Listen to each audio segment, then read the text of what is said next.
Hello दोस्तों, welcome back. आज हम बात करने वाले हैं chapter 6 of our ECG series basic to advance के बारे में। ये चैप्टर नंबर 6 हमारा होने वाला है एट्रियल रिदम के ऊपर। अब एट्रियल रिदम क्या होता है साहब, तो इसकी कहानी करने से पहले एक बार हम बेसिक कुछ चीजें देख लेते हैं। तो एट्रियल रिदम वो रिदम जो एट्रिया से जनरेट होती है, या ऐसे रिदम जिसका ओरिजिन कहाँ से होता है, एट्रियम से। तो एट्रियम से तो साहब हमारी नॉर्मल साइनस रिदम है वो भी जनरेट होती है। फिर क्या फर्क हो गया एट्रियल रिदम और नॉर्मल साइनस रिदम में? दोनों ही एट्रिया से जनरेट हो रही है। तो एक्चुअली है ऐसा कि जो नॉर्मल साइनस रिदम है उसका ओरिजिन होता है एसए नोड से, जो कि हमारा प्राइमरी पेसमेकर है। Primary pacemaker, primary pacemaker SA node, जहां से नॉर्मल साइनस रिदम का ओरिजिन होता है। तो फिर एट्रियल जो रिदम है उसका ओरिजिन कहां से होगा? फिर इसके लिए अलग से पेसमेकर चाहिए। तो होता क्या है, कुछ मॉडिफाइड मायोकार्डियल टिश्यूज या फिर डैमेज मायोकार्डियम जो होती है वो मॉडिफाई हो जाती है, या फिर उनके गुच्छे बन जाते हैं, क्लस्टर बन जाते हैं, जो कि इलेक्ट्रिकल इंपल्स या फिर इलेक्ट्रिकल एक्टिविटी जनरेट करने की कैपेसिटी रखते हैं। उनको हम बोलते हैं एक्टोपिक फोकस या फिर एक्टोपिक पेसमेकर। और ये जो एक्टोपिक पेसमेकर या एक्टोपिक फोकस है, इनकी वजह से कई तरह की रिदम्स फॉर्मेशन होती है। जैसे एट्रियल प्रीमेच्योर कॉम्प्लेक्स हो गया, या फिर एट्रियल टैकिकार्डिया हो गया, या फिर मल्टीफोकल एट्रियल टैकिकार्डिया हो गया, एट्रियल फिब्रिलेशन हो गया, एट्रियल फ्लटर हो गया, वॉन्डरिंग एट्रियल पेसमेकर हो गया। इस तरह की रिदम्स इनसे फॉर्मेशन होगी, और ये है क्या, एक्टोपिक पेसमेकर। अब हम देखते हैं होता क्या है। यहाँ पे एसए नोड से इलेक्ट्रिकल एक्टिविटी जनरेट होती है। ये एसए नोड से हमारी इलेक्ट्रिकल एक्टिविटी जनरेट हुई, उसके बाद उसने एट्रियम के अंदर डीपोलराइजेशन करवाया। एट्रियम के अंदर डीपोलराइजेशन हो, जिससे एट्रियम में कॉन्ट्रैक्शन होगा। बाद में फिर इंटरनोडल पाथवे, ये इंटरनोडल पाथवे है, इंटरनोडल पाथवे, उसके थ्रू एवी नोड को करंट गया। उसके बाद में bundle of His, then left और राइट बंडल ब्रांच और पर्किंजर फाइबर्स। उसके बाद में वेंट्रिकल्स के अंदर डीपोलराइजेशन हुआ, वेंट्रिकल्स में डीपोलराइजेशन हुआ और वेंट्रिकल्स में कॉन्ट्रैक्शन हुआ। तो यहां पर एट्रियम और वेंट्रिकल दोनों में ही कॉन्ट्रैक्शन करवाने का काम कौन कर रहा है? सारी जिम्मेदारी किसने उठा रखी? एसए नोड ने। जो हमारा प्राइमरी पेसमेकर है एसए नोड, उसने सारी जिम्मेदारी उठा रखी है। वो ही एट्रियम और वेंट्रिकल दोनों में कॉन्ट्रैक्शन करवाएगा। और एसए नोड से जो रिदम बन रही है, जो रिदम जनरेट हो रही है, उसको हम नॉर्मल साइनस रिदम कहते हैं। एसए नोड से जो ओरिजिन होगा रिदम का, उसको हम बोलेंगे नॉर्मल साइनस रिदम। और इसी से हमने डिफ्रेंशिएट किया था किसको? हमारा जो एट्रियल रिदम है उसको। अब एट्रियल रिदम क्या? वो रिदम जो एसए नोड के अलावा, यहां पे एसए नोड से नहीं बनेगी, है ना, एसए नोड से नहीं बनेगी। एसए नोड के अलावा एट्रियम में ही किसी और फोकल टिश्यू से या एक्टोपिक कोई पेसमेकर बैठा हो, उससे जनरेट होगी। तो अब ये एक्टोपिक पेसमेकर की जो हम बात कर रहे हैं वो क्या चीज है? ये क्लस्टर्स हैं मायोकार्डियल सेल्स के, जैसे कि मैं पहले बता चुका हूं। और इनकी खासियत क्या होती है, क्या खास बात है इनके अंदर? तो ये अपने आप खुद की इलेक्ट्रिकल एक्टिविटी या इलेक्ट्रिकल करंट जनरेट करते हैं, जनरेट कर सकते हैं। और अब हम बात करें कि ये एट्रियल रिदम जो है वो बनती कैसे है, तो देखते हैं। अगर जो एक्टोपिक पेसमेकर या एक्टोपिक फोकाई है, वो अपनी इंपल्स जनरेट करने की जो उसकी रेट है, उस रेट से ज्यादा अगर इंपल्स जनरेट करना स्टार्ट कर दे, उसकी जो रेट थी उस रेट से उसने ज्यादा इंपल्स जनरेट करना स्टार्ट कर दिया, तो वो ऐसे नोड की जो इलेक्ट्रिकल एक्टिविटी जनरेट करने की रेट है उसको दबा देगा, उसको सप्रेस कर देगा। और खुद क्या करेगा? खुद एट्रियम के अंदर डीपोलराइजेशन करवाएगा। और फिर डीपोलराइजेशन के बाद में, एबी नोड के बाद में, फिर बंडल ऑफ हिज और राइट और लेफ्ट बंडल ब्रांच, पर्किंजर फाइबर, ऐसे करके वेंट्रिकल्स के अंदर कॉन्ट्रैक्शन होगा।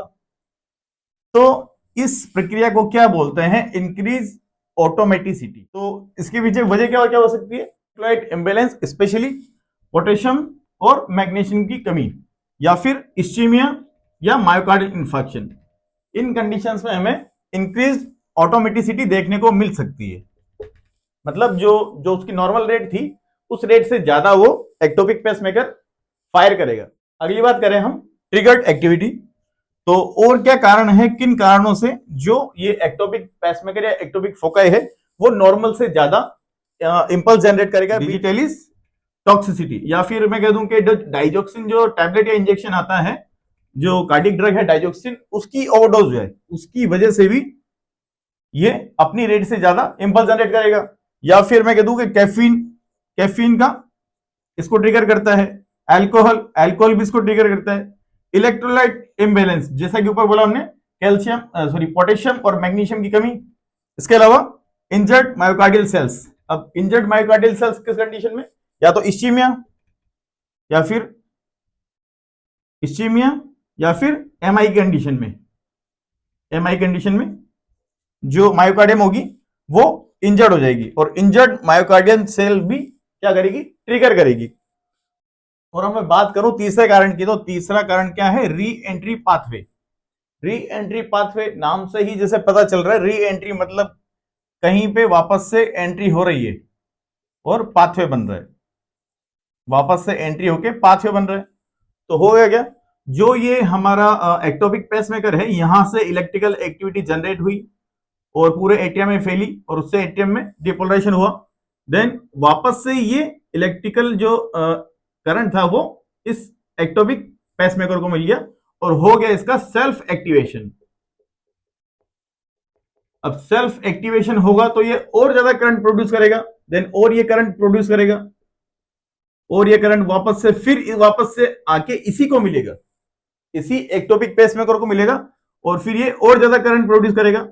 तो इस तरह से यहां से ये जो करंट स्टार्ट हुआ था, ये इस तरह से एक लूप फॉर्म में बार बार बार बार बार बार बार बार इस तरह से चलता रहेगा।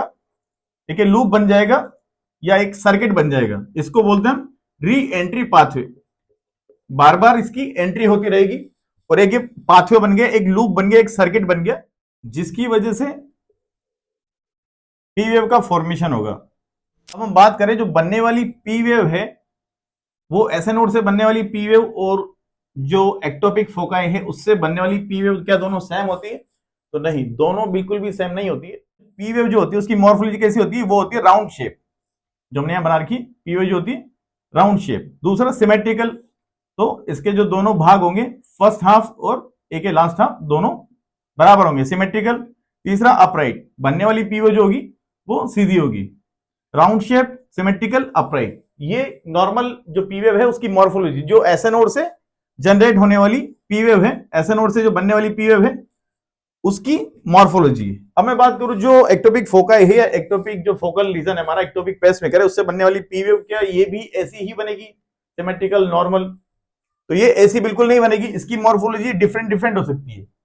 कैसी हो सकता है कि ये इस तरह से बन जाए, नॉच, मैं इसको बनाऊं थोड़ी सी, ये इसमें ऐसी नॉच बनी हुई है, तो ये ऐसा पॉइंटेड या नॉच हो सकती है, या फिर ये ऐसी बाइफेजिक हो सकती है, या फिर ये ऐसे इन्वर्टेड हो सकती है।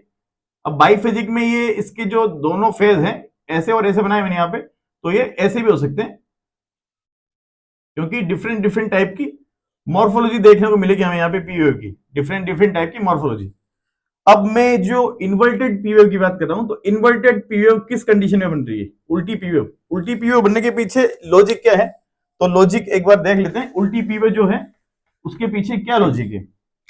फॉर एग्जाम्पल, मैं ये एट्रिया बना रहा हूं हमारे, ये एसए नोड, ये एवी नोड, ये दोनों एट्रिया हैं,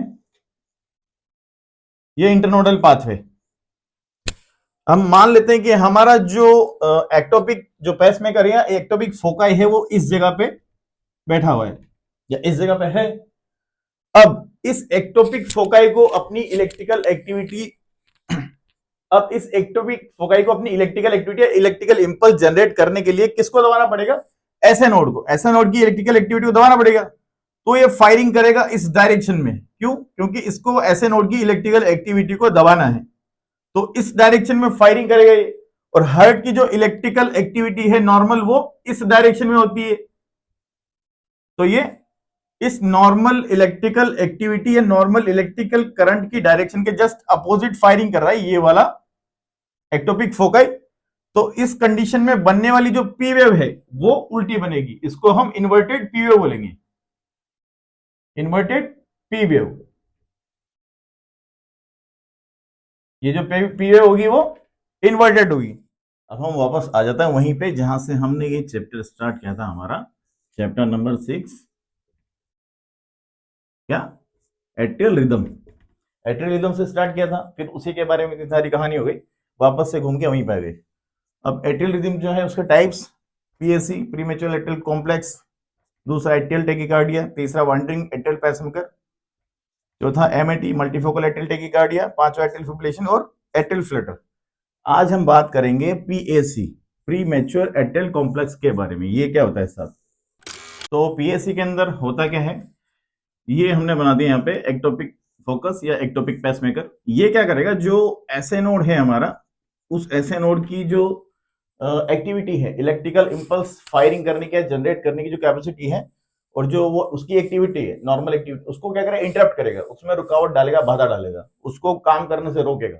तो कभी तो ऐसे नोड इंपल्स जनरेट कर पाएगा और कभी नहीं कर पाएगा। कभी तो ऐसा नोड से इंपल्स जनरेट होगी, पी वेव फॉर्मेशन होकर क्यूआरएस कॉम्प्लेक्स और टी वेव बनेगी, और कभी ये जो हमारा एक्टोपिक फोकस है, इसकी वजह से प्री मैच्योर एट्रियल कॉम्प्लेक्स बनेगा, जो कुछ इस तरह से। अब हम बात करते हैं बनने वाली ईसीजी के पैटर्न के ऊपर। तो देखें यहाँ पे तो पी वेव बन रही है, जो कि राउंड शेप पे सिमेट्रिकल और यूनिफॉर्म है, अपराइट है। उसके बाद में क्यूआरएस कॉम्प्लेक्स फॉर्मेशन हो रहा है और फिर टी वेव बन रही है। फिर अगला हम देखें तो यहाँ पे जो ये वेव बन रही है, यहाँ पे पी आर इंटरवल तो खत्म हो गया, और वेव जो है वो प्री मैच्योर जो है एट्रियल कॉम्प्लेक्स है। उसके बाद में क्यूआरएस कॉम्प्लेक्स फॉर्मेशन हो रहा है, देन वापस से टी वेव। तो प्री मैच्योर एट्रियल कॉम्प्लेक्स बन रहा है, तब भी क्यूआरएस जो बनना था वो वैसा ही बन रहा है, और टी वेव जैसी बननी थी वो वैसी की वैसी बन रही है। मतलब प्री मैच्योर एट्रियल कॉम्प्लेक्स से वेंट्रिकल की बीट के ऊपर कोई फर्क नहीं पड़ा है। ओनली जो एट्रियल की बीट बन रही थी पी वेव, उसमें चेंजेस आए, जो नॉर्मल से अब क्या हो गई, इस तरह की वेव हो गई, एबनॉर्मल वेव हो गई। तो यहां पे हम देखें तो एक साइकिल देखो नॉर्मल दिख रहा है, P Q R S T. अगली साइकिल में बात करें तो यहां पे ये एबनॉर्मल पीएसी आ गया, प्री मैच्योर एट्रियल कॉम्प्लेक्स। तो ये abnormal cycle. Abnormal cycle means यहां पे ओनली जो ये वाला पार्ट है वो एबनॉर्मल है, बाकी जो वेंट्रिकल वाला पार्ट है वो नॉर्मल है एज इट इज। तो एक तो नॉर्मल और एक पीएसी। देन वापस से देखें, P Q R S T एक नॉर्मल, वापस से फिर पीएसी। तो एक नॉर्मल एक पीएसी, एक नॉर्मल एक पीएसी, ऐसे अल्टरनेट अगर पीएसी आता रहे, pre mature atrial complex rhythm में हर नॉर्मल बीट के बाद में प्री मैच्योर एट्रियल कॉम्प्लेक्स आता रहे, तो इसको हम बोलते हैं एट्रियल बाइजेमिनी। इसको हम बोलेंगे atrial by Gemini, atrial by Gemini. और अगर एक नॉर्मल, ये दूसरा नॉर्मल, और तीसरा जो है वो पीएसी आ गया, फिर ये एक नॉर्मल, दो नॉर्मल, देन फिर तीसरा वापस से पीएसी।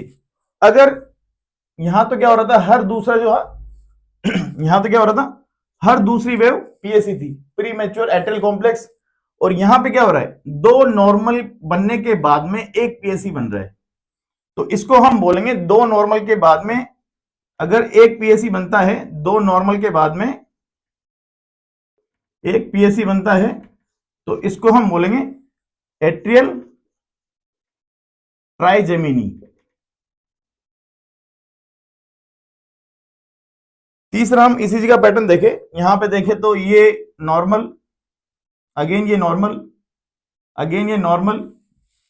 यहां बात करें तो यहां पे पीएसी, तो एक दो तीन ये नॉर्मल है, देन पीएसी। फिर बात करें तो ये नॉर्मल है, ये नॉर्मल है, ये नॉर्मल है, देन ये पीएसी, फिर एक दो तीन, उसके बाद पीएसी। तो यहां पे तीन नॉर्मल साइकिल के बाद में एक प्री मैच्योर एट्रियल कॉम्प्लेक्स बन रहा है, तो इसको हम बोलेंगे एट्रियल क्वाड्रिजेमिनी।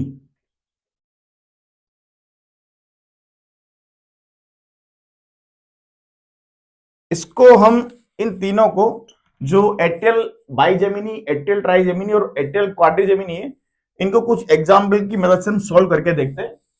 तो आपको इजीली नॉर्मल ईसीजी और एटेल प्रीमेच्योर कॉम्प्लेक्स वाली ईसीजी में डिफरेंस नजर आ जाएगा।